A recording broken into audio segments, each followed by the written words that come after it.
Encontrei isto no bolso do capitão Volkov. Victor pegou o papel. Era um mapa, mas não um mapa comum. Coordenadas.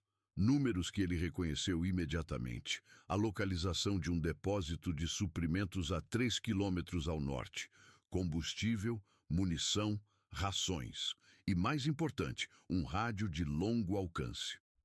3 quilômetros, murmurou Victor, mas poderia muito bem ser 300. Lá fora, as patrulhas inimigas percorriam a floresta como lobos famintos. Ele tinha 7 homens, a maioria feridos, todos exaustos.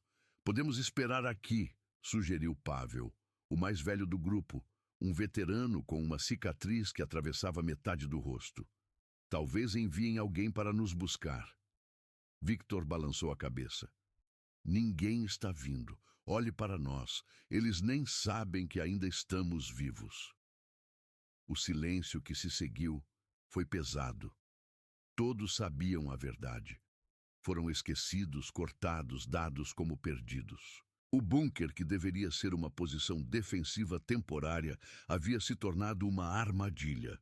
Então vamos, disse Dmitri, com aquela estúpida coragem da juventude. 3 quilômetros, podemos fazer isso. Victor estudou os rostos ao seu redor. Dmitri, ainda crendo em milagres. Pavel, que já havia visto milagres demais para acreditar em mais um. Yuri e Alexei, os irmãos gêmeos que nunca se separavam. Mikhail, com o braço em uma tipóia improvisada. Boris, que não falava desde que uma explosão o deixara temporariamente surdo. E Grigori, o franco atirador, o único que parecia calmo, seus olhos constantemente vasculhando a paisagem através da mira de seu rifle. Escutem, Victor começou, sua voz baixa, mas firme. Se formos, vamos juntos. Se ficarmos, morremos juntos. Mas se formos, temos uma chance. Uma pequena, maldita, improvável chance de sobreviver a esta guerra. 18h47, início da missão. Eles saíram quando a escuridão era quase completa, movendo-se como fantasmas através da neve.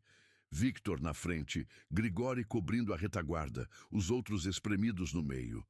Cada passo era calculado, cada respiração contida. A floresta estava assustadoramente silenciosa. Nem mesmo os corvos ousavam fazer barulho aqui. Victor conhecia esse silêncio. Era o silêncio que precedia a violência. Haviam percorrido talvez 500 metros quando Grigori levantou o punho. Todos congelaram. O franco atirador apontou para a esquerda, onde as árvores se tornavam mais densas. Victor forçou a visão na escuridão e então viu o brilho fraco de um cigarro. Uma patrulha inimiga. 5 minutos, 10, 15. Eles ficaram absolutamente imóveis enquanto a patrulha passava, tão perto que Victor podia ouvir suas vozes, reclamando do frio, falando sobre comida quente e mulheres. Depois, lentamente, as vozes desapareceram na floresta. Continuaram. 20h15, o rio congelado.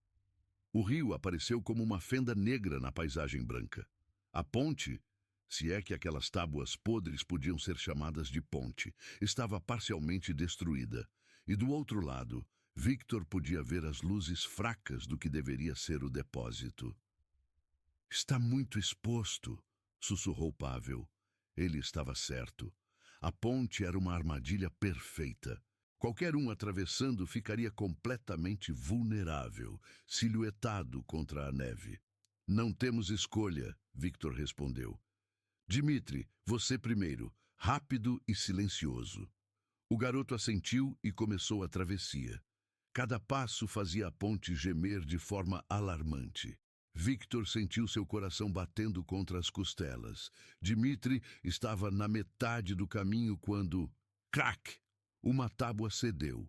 Dmitri caiu de joelhos, uma perna pendendo através da madeira quebrada. Por um segundo terrível, Victor pensou que ele cairia na água gelada abaixo. Mas então Alexei se moveu, rápido como um raio, agarrando o braço do garoto e puxando-o para cima. Eles esperaram, respirações suspensas. O som havia sido alto demais. Em algum lugar na escuridão, alguém deve ter ouvido. E então ouviram o latido distinto de um cão. Cães de guarda. As patrulhas estavam usando cães. Corram! Victor gritou. Toda tentativa de silêncio foi abandonada. Eles correram através da ponte, madeira quebrando sob seus pés, o rio rugindo abaixo. Atrás deles, os latidos ficavam mais altos, mais próximos. E então, os primeiros tiros, estampidos secos que ecoaram através da floresta. Grigori parou, virou-se, disparou uma vez. Um grito de dor na escuridão e os latidos pararam abruptamente. Mas mais vozes surgiam agora, gritos em alemão, o som de botas correndo. Eles alcançaram a outra margem e mergulharam na floresta, balas cortando as árvores ao redor deles. Mikhail gritou e caiu. Victor o agarrou, meio carregando, meio arrastando o homem ferido. "O depósito!" Pavel gritou, apontando para a frente. Ali estava, uma estrutura de madeira meio enterrada, camuflada na neve. A porta estava trancada, mas Boris a arrombou com o ombro e eles despencaram para dentro, fechando a porta atrás deles. 20h43. O cerco. O depósito era maior do que Victor esperava. Uma rede de túneis e salas escavadas na terra. E estava cheio. Caixas de munição, barris de combustível e, sim, na sala dos fundos, um rádio. "Dmitri, o rádio, faça-o funcionar", Victor ordenou. "Pavel, Grigori, posições defensivas. O resto, vamos barricar essa porta." Mal haviam começado quando ouviram vozes do lado de fora. Muitas vozes. Eles não haviam apenas alertado uma patrulha. Haviam acordado um ninho de vespas. "Sargento!" A voz de Dmitri era tensa. "O rádio, a bateria está quase morta. Tenho talvez 5 minutos de transmissão." 5 minutos para alcançar alguém, qualquer um, e dar suas coordenadas antes que... Bum! A explosão sacudiu o depósito. Eles estavam usando granadas, tentando explodir a porta. "Dmitri, agora!" Victor gritou. O garoto começou a transmitir, sua voz desesperada no microfone. Águia Vermelha! Águia Vermelha! Aqui é Lobo 7, responda!" Outra explosão. A porta estava cedendo. "Águia Vermelha, nossa posição é..." Dmitri lia as coordenadas do mapa, sua voz competindo com o som de tiros e explosões. E então, através da estática, uma voz. "Lobo 7, confirmamos sua posição. Aguardem." A porta explodiu.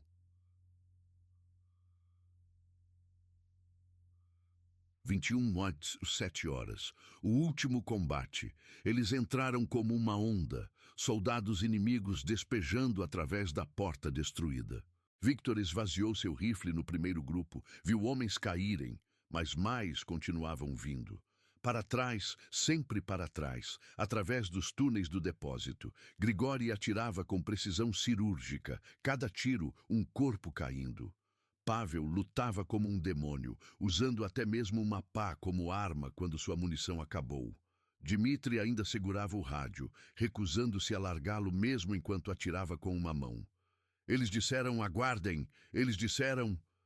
Uma rajada de metralhadora cortou suas palavras. O garoto caiu, o rádio escapando de suas mãos. Não! Victor mergulhou, pegou o rádio. Estava morto, a bateria finalmente esgotada. Ele olhou para Dmitri. O garoto ainda respirava, mas mal. Eles estavam na última sala agora, encurralados. 7 homens. Não, 6. Mikhail havia caído nos túneis. Contra Deus, sabe quantos. Victor contou suas balas. 6. Pavel olhou para ele e assentiu, entendendo o que Victor estava pensando. 6 balas. 6 homens. Pelo menos não seriam capturados. Então ouviram. No início pensaram que fosse trovão, mas crescia, cada vez mais alto, um rugido distinto que Victor conhecia bem. Aviões, explosões começaram a sacudir a terra acima deles. Não granadas desta vez, bombas, bombas pesadas que faziam todo o depósito tremer. E então, misturado com as explosões, outro som, o estacato rápido de metralhadoras pesadas. Aviões de ataque. Os tiros do lado de fora tornaram-se esporádicos, depois caóticos, depois silenciosos. Reduntai 23, 34 horas. Amanhecer. Quando finalmente saíram, o mundo havia mudado. A floresta estava em chamas em alguns lugares, crateras fumegantes em outros. E espalhados pela neve, Victor não olhou muito de perto. Não precisava. Um helicóptero de resgate pousou 15 minutos depois.